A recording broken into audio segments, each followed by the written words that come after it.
juga harus terungkap. Sementara ketika disampaikan bahwa Prio yang jadi saksi ketika mencabut perencanaan itu dan tidak ada perencanaan dan tidak ada permasalahan, berarti tidak ada motif, maka ahli berpendapat ya kembali kalau untuk dikenakan pasal pembunuhan berencana itu harus terungkap baik perencanaan maupun motif. Itu pertama. Kemudian mengenai lokus yang berubah. Lokus berubah itu tempat kejadian tindak pidana yang berubah. Semula di rumah Budi, kemudian akhirnya di kios. Nah, ahli menekankan yang penting pada pembuktian. Bagaimana perubahan lokus tempat kejadian tindak pidana itu dapat dibuktikan harus dengan bukti langsung atau direct evidence.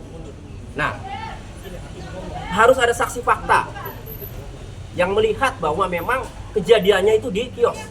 Sementara kalau tidak ada saksi fakta, ya, maka harus ada saksi mahkota. Cuma menurut ahli, saksi mahkota ini harus disiapkan sejak di penyidikan. Jadi keabsahan saksi mahkota itu memang harus disiapkan sejak penyidikan, diajukan oleh penuntut umum, kemudian diputuskan oleh hakim, oleh pengadilan.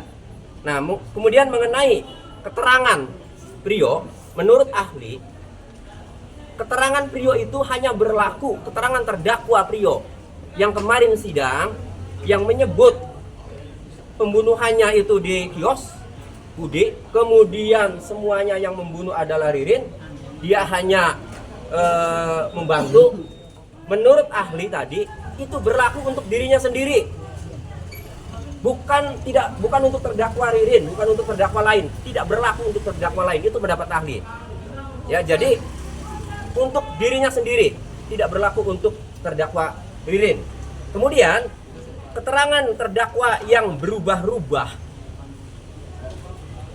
itu selain untuk dirinya sendiri juga akan membentuk keyakinan hakim itu terhadap keterangan terdakwa yang berubah-ubah.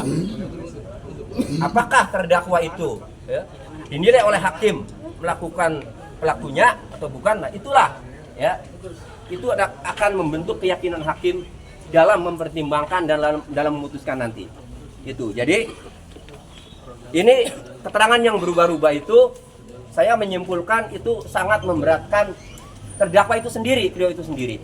Karena untuk dirinya sendiri, tidak berlaku untuk terdakwa lain atau Ririn.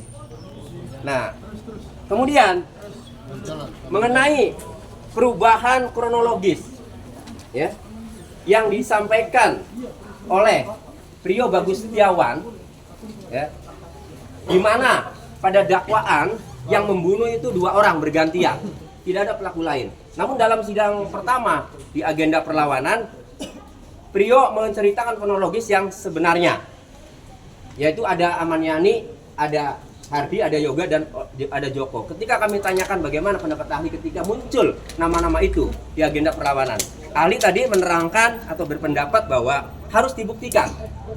Ya. Kemudian kami juga menerangkan ada bukti mengenai percakapan dengan Amaniani, artinya yang disebutkan Amaniani itu ada, yaitu ada di HP terdakwa. Namun HP terdakwa kami sampaikan juga akun WhatsApp-nya logot atau dihapus, 2 kartu SIM-nya hilang dan percakapannya dihapus. Itu bagaimana? Pendapat ahli, seharusnya barang bukti itu disegel.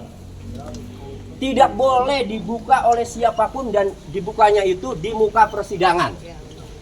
Faktanya, barang bukti handphone terdakwa yang akan membongkar semuanya itu, ini tidak disegel sehingga banyak yang hilang.